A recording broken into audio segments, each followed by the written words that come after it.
What is up? Welcome to my YouTube channel. My name is Leila Hormozi, co-CEO of Acquisition.com, which is a portfolio of companies that does about 85 million per year in revenue. And my goal with this channel is to get you from wherever you're at in your business between 3 and 10 million in revenue for free. And so that being said, what I want to talk about in this video today is what are the most common mistakes in scaling from 7 to 8 figures. And the reason that I'm making this video is actually this last weekend. Alex and I went to an event, and we went there to support some of our friends that were speaking at this event. And, we live in Vegas, so we're local to it.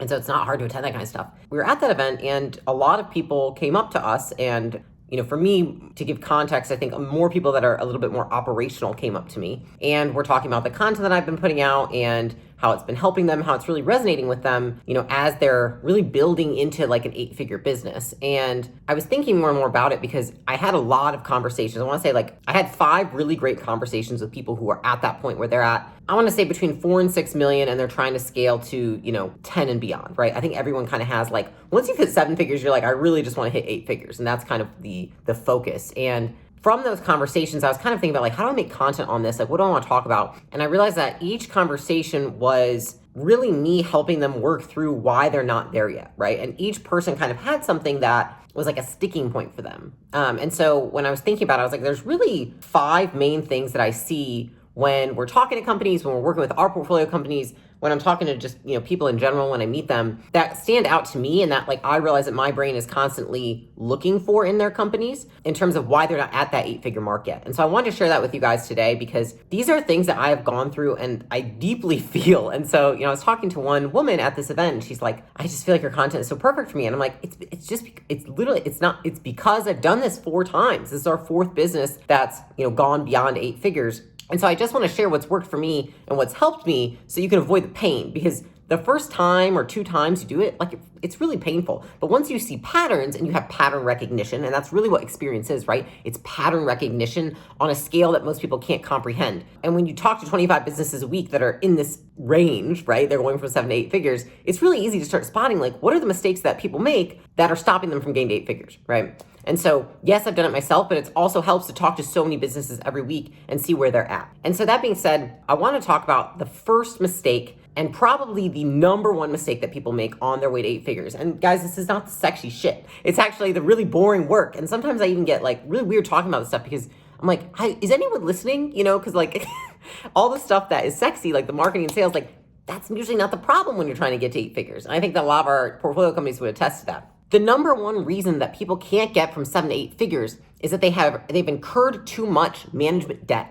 Okay, so what do I mean by management debt? So in the software world, you can incur technical debt. Technical debt is really when, you've built a product, but you've built it on a really fragile infrastructure. So what that usually means is that you haven't built it the correct way. You've built it in a way that you're I just want to get the product out there, get an MVP, and then later we'll work on the real product, right? So it's almost it's stood up on these, toothpick stilts. And so then once the product works, you're check, we have technical debt we have to attend to. Otherwise, it's going to build and build and build, and eventually our product will explode down the road. Well, the same goes for service businesses and for teams. You incur management debt. Management debt is when you start off in your small business. And then as you continue to scale, you know that there's some people that probably aren't the right fit, or they probably need to get replaced, or they probably need some hard conversations, but you allow that debt to incur anyways. And so you essentially have built your business on toothpicks instead of stilts. And so you're doing the same thing these software companies are doing, except in software, it's like a hygienic practice to make sure that at that point, when you know that you have product market fit, that you tend to the technical debt before you scale, because they know that eventually it will implode the company.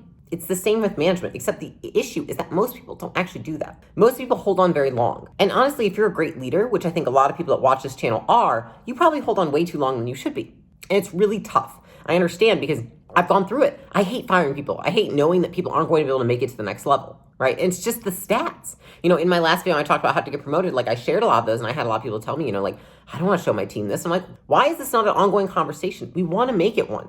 I wish I had done that the first business the first time around. Now it's something that I feel very comfortable talking about, especially with the team. But it didn't used to be. It used to be this, oh, don't talk about that. You don't want to scare people or whatever. It's no, we're just trying to share the same information. And so that being said, most people let that pile up.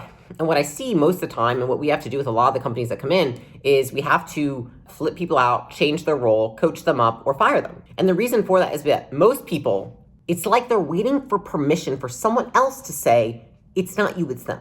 And so I hope this video, if you're watching this, you're trying to get from 7 to 8 figures, like let this be the light for you. Like it's not you, it's that. If you've been coaching someone for months, if you've been struggling with someone for a year, why are they still in your company? And here's the thing, is that there are many times where it is absolutely your fault. And you might be coaching them and you might be training them. And guess what? You're not good enough yet. You're not even effective in the way that you're coaching or training them. And so it is your fault, but you are the founder. You're not going anywhere. You can't wait for you to change. And so you have to change them. And that's the fucked up truth. A lot of people don't want to say that. They're like, no, I can do it. I got to wait it out. It's my fault. Yes, it is your fault, but you also must do what's best for the business, which is take your faults into consideration and build a team that has strengths where you do not. That is why it's so important, because the longer that you wait to flip these people out, to get new people in, to get people that accommodate your weaknesses, the more your business is going to, the more likely it is that your business implodes later on. And I've seen it happen time and time again. And I talk about it in my biggest mistake, which is like waiting too long to fire people. And guess what? I look back at it now, and Alex and I were actually walking the other day, and we had this conversation where I said, it's so funny. I can name 5 people off the top of my head that if they now worked for me, they would have stayed on the team. But I couldn't have done it then. Leila then didn't have the capacity to help those people, the capacity to coach those people. Does that mean I'm a terrible person or leader? I don't think so. It means I was inexperienced. And if this is your first time going from 7 to 8 figures, you're probably inexperienced too. And so you have to accommodate that for some way. You can't expect yourself to go from 0 to hero overnight. It's unrealistic. And so even though it's your fault and it's on you, you do have to tend for that in your team. That being said, that's the first one. Now, the second piece, and that I see all too often, and I'll tell you a little story, is the CEO stepping out too soon. So I see this actually a lot, which is, the business hits, I want to say like anywhere between, I've seen it as low as 2 million. It's like between 2 million and 5 million. And the CEO gets on the phone and they're like, everything's going great. I've got this operator, I've got these leaders, these people. I'm like, I'm not even involved in the day-to-day. And they say it to me like it's this good thing. And I'm like, bro, I'm involved in the day-to-day. Like, this is my 4th business. It's grown very quickly. It's already got a lot, going on. And I'm still involved in the day-to-day, very much so. There's nothing wrong with that. It's not bad. Second thing is, it's almost like if you're raising a child, right? And like, I don't have kids, so, bear with me here. But if you're raising a child and then you're bragging about how like the child is all, grown by the nanny, don't worry, it's the nanny raising the kid, she's got it, you only have to work with it an hour a day, whatever. Now the child is not raised with your values, but the nanny's values. And so the business is the same way. You are the most potent source of value is in your company. And if you outsource yourself too soon, and this is what typically happens, and there are rare occasions that are not, but typically, at this point, when you outsource your responsibilities too soon, the day-to-day, the leadership, etc., to typically it's an operator, it dilutes. And it dilutes too quickly because, one, the business is new. That operator hasn't even been there that long. They are not emulating your values like you do. They don't yet have those values. The only time I've seen it work is when it's a founder operator. But if it's a brand new operator and you outsource everything, you're like, I don't even talk to the team, just talk to my operator. The amount of problems that pile up because of this are immaculate. And I know that because we've done diligence on these companies, we dig into these companies, and it happens all the time. I'll tell you a story, which was there was one company that we were digging into, and this person said, like, they were at 2.9 a year. And he said, I've outsourced everything to my operator. And I said, well, let me talk to your operator. And I interviewed the operator, and I was like, oh no. I was like, I can, and it's like you can spot different archetypes. Like this was the micromanagey team hates this person, but doesn't say anything because they love the leader and the CEO. This person was clearly like had no experience nor the capacity to expand beyond where they were at, right? Like super high stress, super high strung. Super high stress and high strung doesn't mean you're organized, right? You can be organized and be relaxed. And so that's what I saw. And this person was so proud to say, like, I'm not in the meetings anymore. Nobody, I don't talk to anybody. I don't do all that. And I understand that as a founder, there's a desire to get out of your business. But until you have a CEO, which it makes absolutely zero sense to have one at that stage with most companies, that's not something to brag about. That's not good for the company. It's like being like, oh, my kid's 2 weeks old and I've got a nanny full time. I don't do shit no more. Like, see a kid. It's like, it's way too early, right? And so I've seen this happen time and time again. And with that guy, ironically, a month later, he emailed and was like, I just had a huge blowout. I fired my operator. You were right. Can we talk? And now the business was like a huge mess, right? Because he didn't know what was going on. None of the people were really loyal to him. They had the complete wrong team. And I was like, man, this is like a little bit too much of a mess for us. You've got to clean these things up before we can work together. Because it's like now you have to flip the whole team. And that's what happens if you step out too soon. And so if you are, trying to go from 7 to 8 figures and you're like, well, when do I step out? Or what does it look like? Like, Leila, what should it look like with me being involved in the business? I'll tell you, these are where I would stay involved in the business at that point in time. And if you're watching this video and you're, just hitting 8 figures, or you're trying to hit 8 figures, I would make sure that I'm involved in these things, which is one, weekly leadership meetings. Always be running those, right? It doesn't mean that you have to be the one like setting the agenda and making the PowerPoint. No, but like you want to be a voice that's heard through the leadership team at this point in time. The second one is monthly meetings. It is one of the biggest pieces that gets lost as your team expands to go from 7 to 8 figures is the voice of the CEO. It's becoming too big that you can't have a personal relationship with everyone, or it's very light touch. It's not as deep as it used to be. And so having a monthly meeting that you run, that you tell stories, that you ingrain the culture in the team, that you explain the why, explain the mission, right? And then say, are we on track or off track to our goals? That meeting is how you scale yourself. And it's how you scale your culture. And if done well, can be one of the biggest accelerants to growing your business. Now, the third would be monthly check-ins. So a lot of the times, if you have an operator and you're a CEO and you're going from 7 to 8 figures, your operators check in with those people on a weekly basis. You don't want to lose touch with them. And so there's nothing wrong with having monthly check-ins with leaders on the team. Leaders and people that are like key team players, right? Like they may not be over a department, but they're very important to the business. It's very important that you keep touch with those people. So having monthly check-ins with those people, very important as well. And then the last thing is your sweet spot. Whatever you are absolute best at, I would not outsource at this point in time. Now, does that mean that you're handling the day-to-day, you're running ads, say you're good at marketing, like you're running ads, you're changing the pixel, no. But it means that you stay involved. And a lot of times people think, oh, well now if I want to hit 8 figures or when I hit 8 figures, like I can't be involved in this anymore. You should absolutely be involved in it.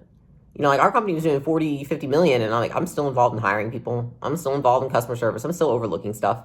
It's called quality assurance. And that's one of the biggest jobs of a CEO is to make sure that you continue to do that in all the areas. And what's most important is that you don't outsource your strength too soon, or at least all the way. You have to keep really close quality assurance on the areas that you're very good at. And I see this happen a lot of times, especially with CEOs who are really great with marketing, and then they say it's time to outsource marketing, and they do it. It's like an all or nothing thing, right? It's not like a process. Outsourcing is a process. It's not an all or nothing, like here you go, it's off my plate, now I never look at it again. It's like, yes, I'm going to be on the marketing meeting still. I'm going to be meeting with the marketing team still. It just means it's maybe not my hands clicking the buttons, but I'm talking to those who do. And so that's how I see the most successful companies when they're making that transition from 7 to 8 figures, stay involved. And then number 3, in terms of common mistakes scaling from 7 to 8 figures is the fear of reinvesting in talent. And I talked about this in a couple of my other videos, but it's really, it just keeps coming up. And so I'm going to say it in 17 different ways until I feel like people really hear it, which is people are afraid to reinvest in talent to grow the company. And I see this manifest in different ways. There's one company that we work with that every time there's a new role, I'm like, all right, here's where we can source for this role. Here's this, here's that. And it's like, they have to go, they almost always wiggle around and they go find within their network someone that's cheaper. And it's because they're afraid to reinvest in talent. I think in a deeper level, it's afraid of what will true talent say if they come into this business? What will my role look like? What will they think of me? Because if you bring on true talent that has experience and has insights that you don't have, it's a little intimidating. You might feel stupid. And right now you might feel really smart. And so there's really 2 fears that you're like battling at this time. One is the fear of the money that you're reinvesting in the team. Because the truth is, and I've done this different ways, it is better to hire ahead, conservatively, so that you can grow, hire so that you can build the infrastructure to accommodate new clients, than it is to not hire and then, have clients come in, have a terrible experience, you ruin your reputation. You can't get your reputation back. That being said, that's the first one. It's like people are afraid of reinvesting in that talent because they're afraid that they're going to lose money. The second piece to it is that they're afraid of what that person's going to say about them. And so whoever is involved and responsible for the hiring, typically their insecurities come into play here. And you see them hire people that are less than, hire people that aren't quite as good as them, hire people that like them, that make them feel good. They don't hire people that are necessarily best for the job. And I know this because I've seen it so many time and time again. And I can say that this is not actually something I've struggled with because I don't feel like I'm that great at anything. Like I feel like I'm a massively talented generalist. I don't feel like I'm a fantastic specialist at anything. Like there's not one area, I would say like I'm probably HR customer success heavy in terms of my skills, but like there's not one area that I feel like I beat anyone on the team at. I feel like actually what I am best at is knowing what everyone else should be doing, right? Leading the team, directing the way, making sure the strategic plan is in place.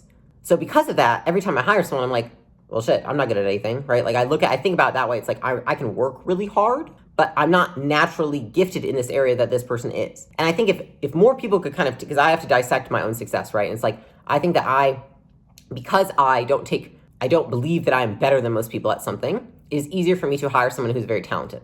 Because I'm like, well, yeah, guys, I'm not that fantastic at anything. And they're like, oh my God, whatever, don't say that. But like, that's how I feel, right? And I think that some people feel the opposite. They feel like, I'm fucking great at everything. Like, nobody can touch this. And so it's almost like they want to preserve that vision of themselves. It's your ego, right?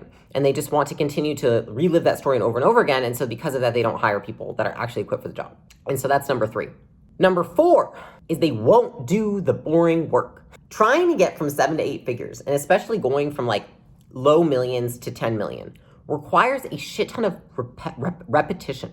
You have to repeat the same actions that got you that success at 3 million again and again and again and again, better and better and better to get to 10 million.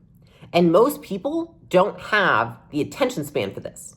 Most CEOs get too caught up in the premature success and they start doing different things. I need to be on social media. I need to be speaking on stages. I need to be doing this and that and that and that. And is that actually helping the business right now? Probably not.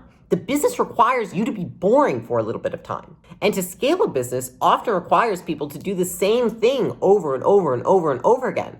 And the battle is more so to not get bored in doing it, to not lose enthusiasm in doing it. If you think about sports teams, it's like you're playing the same game over and over and over again, but like you get 0.01% better every time. And most people, what I've seen is they just can't do it. You know, I get on the phone, there's some people that are like brilliant founders, brilliant CEOs. And I'm like, dude, you have like 6 businesses. Like we can't grow just this way. You need to get rid of the rest of them. Like your attention's so split and they're all doing only like $1 million a year. Often the reaction is like, oh, I hate that. It's just too boring for me. Listen, there's nothing wrong with that. It's just very difficult to grow a business with that objective in mind. Like if you'd rather be entertained than make more money, that's cool, but you're not gonna make more money. You're gonna be entertained, you're not gonna be bored, you're gonna probably like what you're doing, but like if you could be bored and you can learn to be bored for a period of time and find ways to make the things you are doing more entertaining for yourself, you know, learn how to run better meetings, learn how to really ingrain the culture, learn how to do things better and get those incremental returns, you're more likely to hit that 8-figure mark. It's just that most people don't have the attention span to do it. And then lastly is really ego. And this is something that like I've really had to catch myself on because early on, you know, different mentors that I've had, I think a lot of times, you know, when you're asking a mentor, you're like, what should I be doing? They tell you what works, what they would do now, not what they would do when they were in your shoes. And that's something I have to be really cognizant of because, especially for me, when someone says, you know, what should I be doing now? I really try to think if I were them in the position I used to be in at that revenue level, what would my advice be? Not what would my advice be today? And I say that because what I've noticed a lot of people do once they start to gain some success and they're on their way to 8 figures is they start emulating people who are really far ahead of them. And so they see someone that's too far ahead of them. Say you're doing 10 million, you see someone who's doing 100 million. And you say, oh, I see them speaking on stages. I see them making content all the time. I see them doing that and doing this. I will do that as well. You didn't see the 30 steps in between. And so you probably skipped a lot of steps that it took to get them there. And I see this a lot with, and it's something that we try to be really verbal about, which is, you know, don't copy what Alex and I are doing right now. Look at what we were doing when we were at your revenue level. Copy that. Like I certainly, when I was trying to go from 7 to 8 figures, was not making content. I didn't start making content until we almost were done selling our business because that wasn't what was best for the business. Now, I love making it. I love learning. It's a new process that I'm enjoying. But I knew that it was something I had to sacrifice at that point in time to really be the leader that the team needed to actually put my full-time dedication, my full-time attention on that role. And you see a lot of people that they emulate success too soon. And they emulate people that are just too far ahead of them. And so you need to either find somebody who can break things down to your level, or you need to make sure that you find people that are only a couple steps ahead of you, not 15 or 20, because that's probably not going to work. It's probably going to break what you're making. And so those are really the 5 most common mistakes that I've seen when scaling from 7 to 8 figures. It's not tending to the team debt, right? You're not flipping people out soon enough, despite if it's your fault or not. You're stepping out too soon. You're letting people take over too soon. You think that now that I've hit and I've had some material success, you think you should really outsource the company and you should have other people doing what you're doing. It's being afraid to reinvest in talent, letting your ego get in the way, and not doing the boring work. And so that being said, I hope that those were useful for you from this video. You know, I think scaling, honestly, that's probably the spot that I see most people get stuck is just that scaling from 7 to 8 figures. And I think the biggest threat to it of all is just that you've already had some success. I really think about it and I'm like, It's just the fact that you already are considered successful. And because of that, most people allow it to be an excuse like, oh, I'm already successful, so I should get someone else to run the business. I'm already successful, so I should start emulating this person who's really famous. I'm already successful, so I don't want to do all this boring work. I want to do some more fun, exciting shit. And I think it's just like, you have to find a way to be hungrier than that. If 5 million a year or like 6 million a year satisfies your hunger, you're fucked. Someone asked me when I was doing a Q&A on stage the other day, and they said, when did you know that you wanted to make $1 million? And I like just smiled because it's like, you've never wanted to make $1 million. I didn't even feel impressed with myself when I made $1 million. I wanted to make $1 billion. That's impressive. And someday maybe that won't be. So I think it really comes down to knowing what drives you. And if you don't, figuring that out and using it to your advantage to stretch yourself and to make sure that you're not satisfied when you hit 5 million a year or 6 million a year. Because if you are, the likelihood that you grow to 10 or 15 or 20 is very slim. So with that, I hope you have a great rest of your Tuesday, Wednesday, Thursday, and I will see you on the next one.